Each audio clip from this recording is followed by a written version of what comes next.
Ahoy there, trader, and welcome back. This is the Anti-Investor Swing Trading Podcast. Let's talk about the rookie trader mistakes and how to avoid them. Now, nearly every rookie trader does one and often more of these things. Betting the farm, strategy hopping, indicator hopping, time frame hopping, watching winners, trading losers, trying to put a square peg in a round hole by trying to day trade when you don't have the time to day trade, or follow a strategy that makes no sense for your situation. Triple time frame bullshit, sorry Van Tharp, but it is. Averaging down, just adding to losers is just plain dumb. Nearly all of these cases result in a lack of progress, success, and most of the time leads to another trading account blowing up. Now, I get that we want to find something that works, and we all want to win at trading and make it work in the long term. But bouncing around from one thing to the next is not going to suddenly work for you, as it hasn't worked for the tens of thousands of people who have tried the make it up as you go along way before you. So look at it this way for a moment. If we compared this to the real world of business, it would be like trying to sell fidget spinners on a Monday, changing to e-commerce, and, white labeling on a Tuesday and drop shipping because John over in accounting has a cousin whose sister is crushing it, and only to try something else on a Wednesday. And you get my point, it's madness, and you know it's madness. But yet in the trading world, that's what the rookie trader often does. So let's look at the three most common cock-ups and cook up some simple ways to fix or avoid them completely so that the rookie trader can move to journeyman and get some joy from the markets. Hi, it's Phil. Welcome to the Anti-Investor Swing Trading Podcast, where we talk about swing trading stocks, stock options, and index futures. My goal is to help the next 1,000 traders become financially independent and retire early from the financial markets by providing the right tools to use, the rules to follow, and the software to assist you so that you don't make the same mistakes that I made. And from now on, I'll be your personal swing trading mentor to show you the way. So if you're ready, let's do this. Rookie trader mistakes. Woo! We've all had our fair share of these, and some of the big ones that I've seen and experienced. The first one, top of my list, is betting the farm. It's human nature to want to win big, and the novice trader will attempt this by essentially pushing all of the chips in on one crazy, unproven idea by looking at how big they can win if they're right. And inevitably, this goes wrong more times than it does go right. You can literally search for loss porn on Wall Street Bets forum and see quite literally life-changing amounts of losses being bragged about. I just don't understand it myself. Now, the flip side of this is the professional way of managing risk is, rather than betting the farm and looking at how much money you can make, assuming that you are right, a smarter way is to look at how little you can lose if you are incorrect. You're limiting your loss or the risk of losing everything. And quite literally, the long-term profits take care of themselves.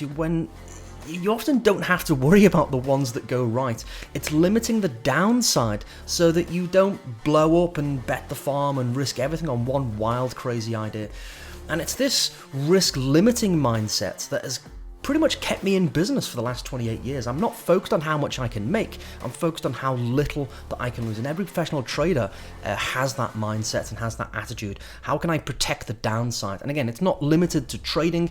If you take it to the real world of business, it's how can you mitigate the risk? And that is every discussion that every serious, long-term, successful business person looks at. We're just doing the trading equivalent. Now, the second big rookie mistake is it's kind of a hybrid of several things, and they're all cut from the same cloth. It's strategy hopping, indicator hopping, time frame hopping, and it's usually sparked by a lack of confidence or understanding in the process being followed, or a complete lack of strategy. And it's very easy to defer responsibility or the responsibility of being right or wrong to the latest new tool or widget or whiz-bang that has been read about. One day you're looking at strategy or indicator A, and then that doesn't work, and then you start looking at indicator B, C, D, whatever it is you're looking at, and then you think, it could be the time frame. You go up and down the time frames. Just keep in mind, an indicator is not a strategy. Don't make that mistake. That's what the textbooks would have you believe a lot of the time, and it's not. It's just a tool to assist you in the analysis process. The reality is when it comes to tools or timeframes or indicators, or even a strategy for that matter, is that you only need one proven time frame, one strategy, one indicator, one conviction to follow. And before I go all Freddie Mercury and gimme fried chicken, you just need to follow one course of action to success. The tools that we use should simply allow us to make mechanical trading decisions, and if you ever find yourself asking where's the trade, then you need to define yourself or what you're doing in more detail. I want to be able to make confident statements, there's the trade, and that's what having a well-defined rule-based strategy does. And all a strategy or an algorithm is a series of questions that are closed. Has this happened, yes or no? Has this happened, yes or no? If yes, move on to the next question. If yes, move on to the next question. If yes, place the trade. You're just going through this decision tree to get to a logical conclusion. And the reality is you're trying to prevent yourself from overtrading a lot of the time. We want to focus in on the best opportunities for the way that you want to trade. And that's what rules do for me. So do you hop around or do you have laser focus? And if you're hopping around, then maybe you are doing the DIY method, and it is the slowest way to see success, if you see success at all. It's otherwise known as reinventing the wheel. You're making it up as you're going along. Now try to imagine inventing the parachute after you've jumped out of the plane. Again, an extreme example just to be whimsical about it. But often traders will Frankenstein a trading strategy together from pieces or partial knowledge, or incomplete knowledge for that matter, because you don't even know if it actually works on the markets. And it's natural to want to discover something brand new and beat Wall Street at their own game. But one thing that I have learned is while I have discovered several things for myself, afterwards I've realized, it's been invented before, and just my lack of comprehension or understanding is what I was missing. Again, I did do it the hard way, in fairness. Again, looking back, some of the fastest successes I had when I was realizing that I was doing this for myself is to get a mentor. That is the fastest way to see success. It may start with book learning and courses. And again, it's nothing to be embarrassed about. Doctors, nurses, engineers, military personnel, surgeons, welders, athletes, sports professionals, and 1,000 other careers have a skill requirements that starts with a coach, a course, or a mentor. There is a learnt skill to start with, and then you become a craftsman at that skill with the guiding hand of a mentor. A master of their craft can guide you to a logical and successful conclusion without hitting all the landmines and pitfalls. And it is quite literally the fastest and often biggest successes come when you work with a mentor who has traveled the road that you want to walk down. Warren Buffett, great example of this. One of history's greatest investors. He had Benjamin Graham as a mentor to guide him down the process. Richard Dennis was a mentor to 12 of the most famous trend traders, inspired the movie Trading Places. If you've not read the story of Richard Dennis, go and do a little Google search of the turtle traders. It's a fascinating story. Or in fairness, just watch the movie Trading Places. You'll have a rough idea of what is actually going on. So there's always someone that has been there and figured it out before you. Someone who has made all the mistakes so that you don't have to, or proven the thing that can be done and blaze a trail for others to follow. Again, a good example in history. I always like to look at history, and not necessarily the trading history, but in 1954, the 4-minute mile was considered impossible until it was broken.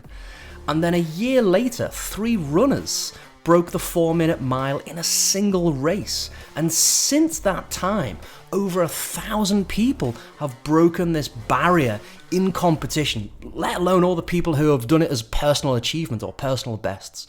And the real obstacle in any walk, any successful venture, is getting past the mental challenge. Often, and I tell all my traders, it's just knowing a thing can be done and seeing it being done just helps many people get to the next level. And that's pretty much what a mentor will do, or should be doing for you. A good mentor will do that. And again, you don't have to figure this trading game out alone or at all. There's a lot of good people who have systems that you can tap into and skip the 20-year DIY learning curve and jump straight to the front of the success line in trading.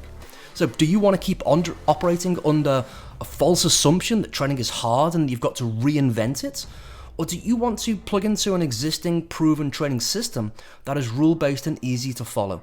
That's what I would advise to each and every one of you. And I don't care whether it's my process that you want to plug into or someone else's process, but the fastest way to win at trading is to get a mentor that has a system or a process that is replicatable and easy to follow. And just to remind you, all the greatest sports people have had a mentor. Businesses, executives, they have coaches, even just to get to the next level of a job or a career. People have mentors and coaches to help guide them to be the best version of themselves at that particular task. Some have multiple coaches depending on what they're trying to achieve. Again, if you don't believe me in trading, just look to the wider world of business and sports. It's a very common thing, and it helps you avoid the common traps and pitfalls that trying to figure it out on your own will inevitably have you do. So that's all for today. Thank you for giving me your time and attention and making me a part of your regular routine. If you like what you've heard today, be sure to follow and listen to the very first episode where I map out my #1 money-making pattern, which will help guide you down a very successful path which I've been trading for myself and all my traders do. So until next time, have a wonderful day, have a great, well as I'm recording this, have a great weekend, and until next time, toodaloo trader, bye for now. Keep in mind that futures, options on futures, stocks and stock option trading involves a degree of risk that may not be suitable for all investors. Past performance is no guarantee of future performance. Anti-Investor provides educational information and does not provide financial advice.